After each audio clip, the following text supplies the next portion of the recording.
Chapter 20. "This is not looking good," I said. I couldn't take the silence anymore. "No, it isn't. But we're not dead yet," Jake answered.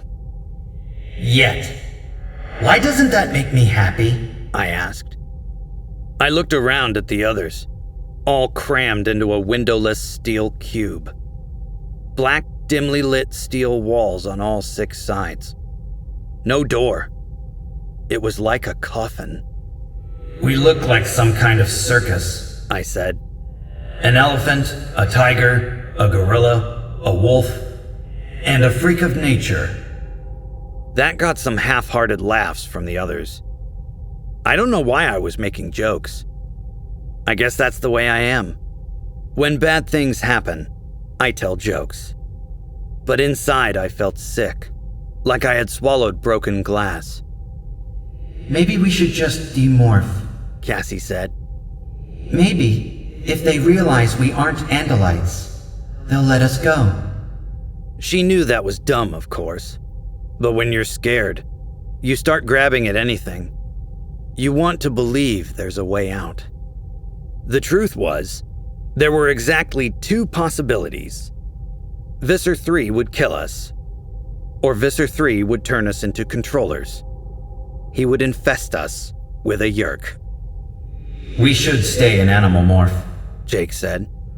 "I mean, the thing is, if Visser 3 learns we are human, he may go after our families next.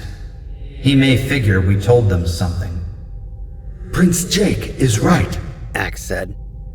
"The Yeerks will not want to take any chances that other humans know of them."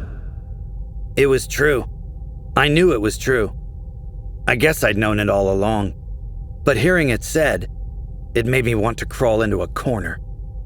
My dad, Cassie's parents, Rachel's mom and her sisters, Jake's parents, maybe even Jake's brother Tom, although he was one of them. Their lives were at risk too. Suddenly, a window opened in one of the walls. It just grew, the same way the door had before, like the steel was alive. It formed a round porthole, large enough for all of us to see. Even Rachel, who could only turn her massive head enough to look with one eye. I gasped. Below us, blue and white and so beautiful it brought tears to your eyes, was Earth. Sun sparkled off the ocean. Clouds swirled over the Gulf of Mexico. A big spiral, maybe a hurricane. "Look," Cassie said simply. We looked.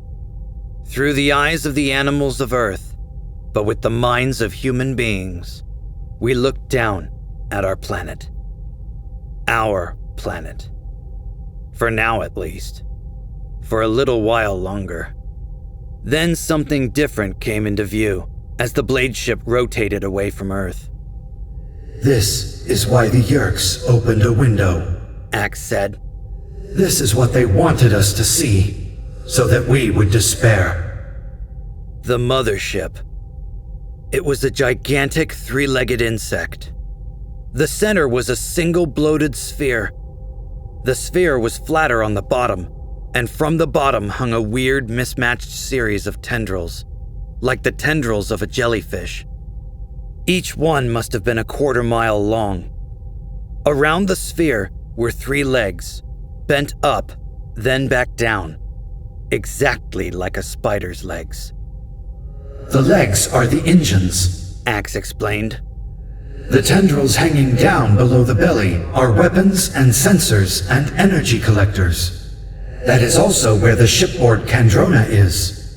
The Yeerks must bathe in the Yeerk pool every 3 days and absorb Kandrona rays. There must be one on the planet below, too." "Yeah, we know," I said. "Your brother told us, for all the good it did us." It just hung in orbit, like a predator, gazing down hungrily at blue Earth below. "I can't believe people on Earth don't see this on radar," Rachel said. "I mean, it's huge. It's a city." "It is shielded," Axe said simply. It cannot be seen by radar, and it would normally be invisible to us. Visser Three is showing it to us, to terrify us. He's doing a good job, I said. I've never been in space before, Cassie said. I always wished I could. I always wanted to see Earth, all in one piece like that. It is a lovely planet, Axe said gently. Not so different from mine, except that we have less ocean and more grassland. I am sorry I brought you all to this. This is my fault. I wanted to yell, yes, it is your fault. But Cassie said what we all knew in our hearts. Axe, you're only here because your people wanted to protect us. Your brother and a lot of Andalites died trying to save us. Nothing is your fault. It was true. But sometimes, when everything hits the fan, you don't want the truth. You just want someone to blame. One too many missions, I muttered. This was going to be my last one. Now, well, it will still be my last one. I could see an opening in the side of the Yeerk mothership, a docking port. As I watched, a pair of quick bug fighters flew in, dwarfed by the size of the opening.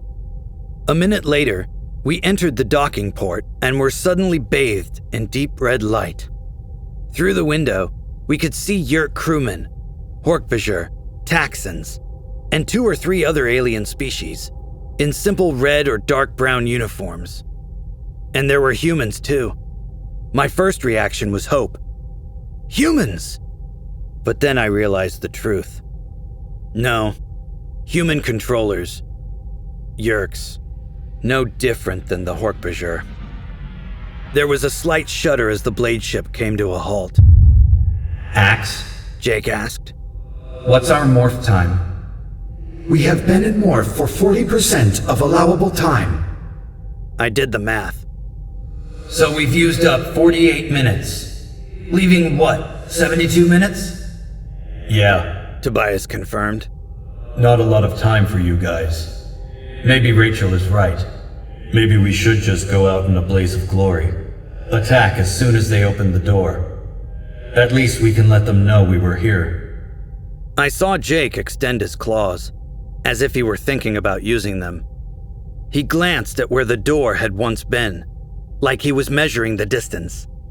I knew that he was listening to the tiger in his head. Then he seemed to relax. No, He said. we have to have hope. Cassie sidled up next to him and nuzzled him with her wolf's muzzle. I guess it should have been funny. The wolf and the tiger sharing a tender moment. But all it did was make me a little jealous. They had each other. We gave them a pretty good fight, didn't we? I said. Our little circus. We did some damage to them. Yes, we did. Rachel agreed. Axe hesitated. Then, Do humans fear death? Yes. We're not crazy about death. I answered. How about Andalites? We're also not crazy about it. Through the window, we could see a lot of Hork-Bajir and Taxxons and humans running around, racing to get somewhere. They were lining up, and now, I noticed, there were distinct kinds of uniforms. One red and black, the other gold and black. The brown uniforms were all around the edges, like they were less important. Suddenly, without warning, the window stretched open in a large, arched doorway. Fetid air rushed in, smelling of oil and chemicals and something else. A ramp rose up from the steel floor outside to meet us. We were standing like a display at the top of the ramp. All around, filling this side of the docking bay, were uniformed Hork-Bajir, Taxxons, and humans. Most were in red and black, perhaps 200 creatures standing in stiff rows, arranged by species. About a quarter of the total were in gold and black. There were more humans in this group, but also some unusually massive Hork-Bajir. Jake, I have a feeling. I don't think the Reds like the Golds. I think they are troops of two different Vissers, Axe said. I think I overheard my brother talk about that. Each Visser has his own private army in their own uniforms. Swell. I wonder which group gets to have us, I said. Far at the back of the rows of alien troops, there was a movement. A party of creatures walking to the front. Visser Three was at the center, followed by two big Hork-Bajir in red. And just to his left was a human. A human woman with dark hair and very dark eyes. That was when I stopped breathing, because I knew, even before I could see her face clearly, I knew. They marched up to the bottom of the ramp. A dozen soldiers leveled Draken beams at us, just in case we wanted any trouble.